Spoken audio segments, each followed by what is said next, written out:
Hello, and welcome to Rambling Through Dave's Garden. On this beautiful mid-April afternoon, I sit uncomfortably on this antique wooden chair that much of the year it is overhung by this Japanese maple, which again in the process of growing soon will grow over it again. That these chairs have been here for decades, and while the wood is has not rotted, I question the dowels that hold it together. So if it should collapse under me, I will certainly go ahead and still show the video that as I fall around, but hopefully that won't happen here. Today we'll be exploring the garden's Japanese maples, starting with this weeping dissectum viridis, meaning only green leafed. This tree is probably close to 20 feet across, certainly 15 feet across, and a beautiful tree on this side, overhanging this circular patio that has ceased to, never was really used much as a patio anyway, that there are other larger patios, but on this side it is overhung by this maple, on the other side with a globose blue spruce. So there's hardly more to the patio than just a walkway. But in any case, today we will explore some of the more common Japanese maples that are in the garden. There are, I don't know, 3 dozen, maybe 40 Japanese maples that are in the ground, several others that are in containers, several other, well, handfuls of other containers of Japanese maple seedlings that I have selected from the hundreds of seedlings that grow a year. So today we'll be going over just the common maples, knowing that it's far too long a video to showcase all of the Japanese maples in one video. So that will be on a subsequent video to show some of the less common. There are, I don't know if there are any that are rare, but many that are less common, and which is not to say that the common ones, that there's any problem with those. They are absolutely beautiful maples. The first ones that I planted in this garden 3 decades ago, when there was very little selection was available in the nursery trade. Since that time, Japanese maples have become much more prominent and collectible, and many other varieties have become available.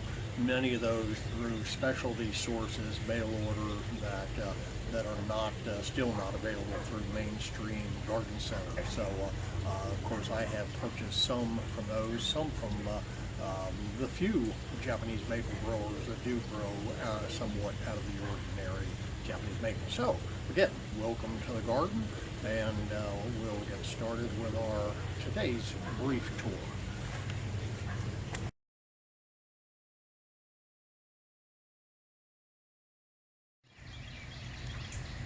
This weeping red maple overhangs the edge of the driveway. That unfortunately it does require a bit of pruning to elevate branches on the driveway side, but still I think that works out fine. That it does showcase a bit of planting that is underneath the maple.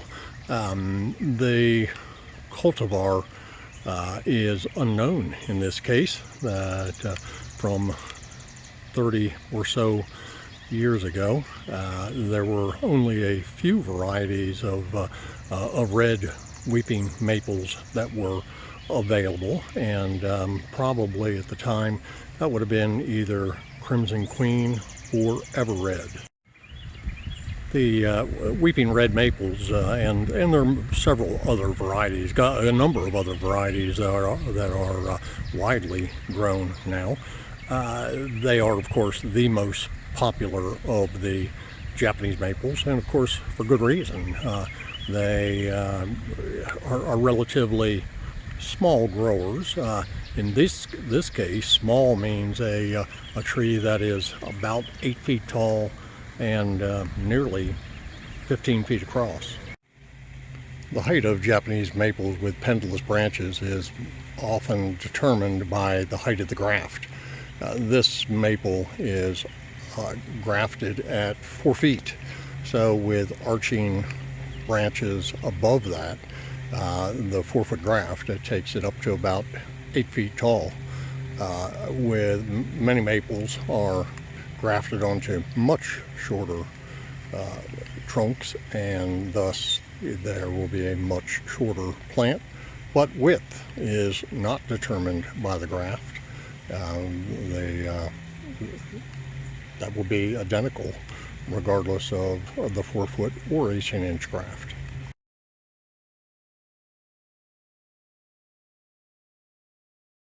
The most popular of the upright Japanese maples is undoubtedly Bloodgood, that has deep burgundy color. It does fade slightly in our summers.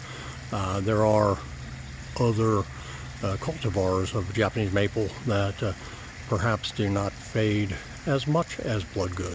This Bloodgood maple has grown again over 3 decades to nearly, well, probably a good 25 feet tall, and as wide, if perhaps even slightly wider, but it really adds the accent to the entrance to our garden.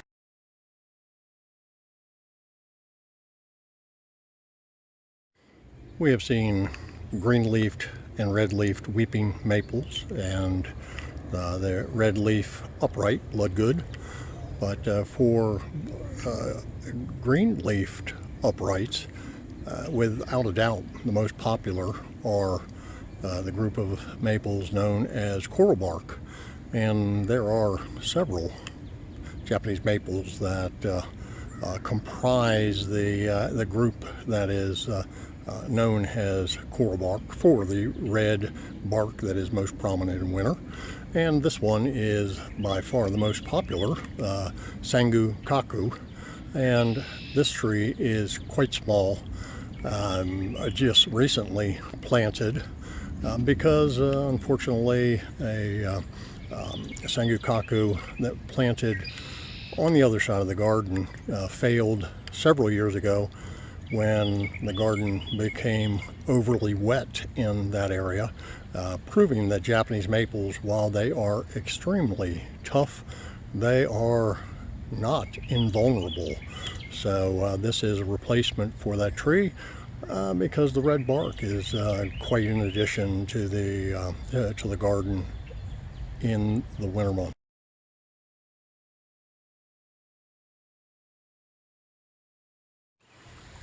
So we have looked at red and green Japanese maples. There are yellow leafed Japanese maples, but also ones with variegated foliage.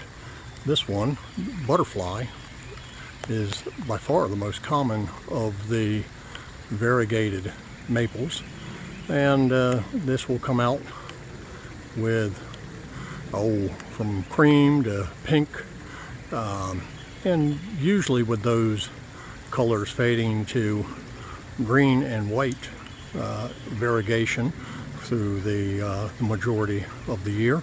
But it is well earned. It has well earned its status as the most popular of the variegated Japanese maples.